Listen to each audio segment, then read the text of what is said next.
أبو تريكة لا يهم أداء الأهلي أمام سيراميكا، الثلاث نقاط هم الأهم.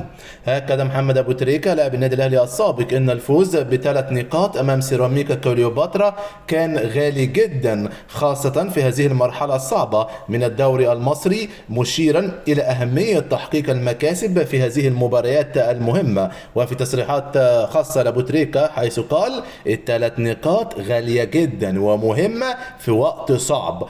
مبروك لياسر إبراهيم، ربنا كرمه بعد أن تعرض لظروف صعبة في مباراة ميلودي سان داونز. هذه الكرة كانت نقطة فارقة وليس له يد فيما حدث في المباراة، وفي النهاية هذا الدوري سيكون من نصيبنا بسبب هذه اللحظات. وأضاف تريكا: كان أهم شيء هو الفوز بالثلاث نقاط في هذه المباراة، رغم أن هناك بعض اللاعبين الذين كانوا بعيدين عن مستواهم المعهود، إلا أن الفريق نجح في تجاوز هذه العقبات. كما أرى أن التبديلات يجب أن تكون أسرع في المباريات المقبلة، لأننا جميعا تعبنا وكنا تحت ضغط حقيقي، ولكن في مثل هذه المباريات لا يهم الأداء الجماعي الممتاز بقدر ما يهم هو الفوز بالثلاث نقاط.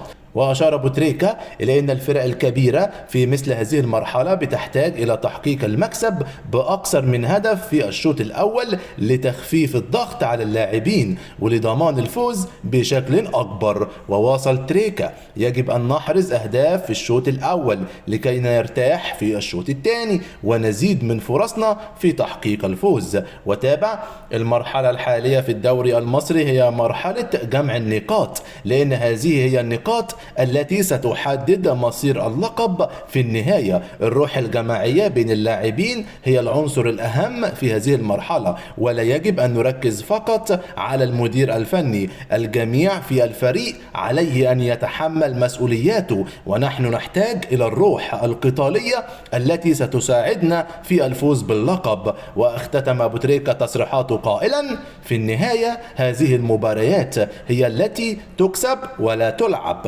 ونحن بحاجة إلى العمل الجماعي والقتالية من جميع اللاعبين لتحقيق هدفنا، وهو الفوز بلقب الدوري.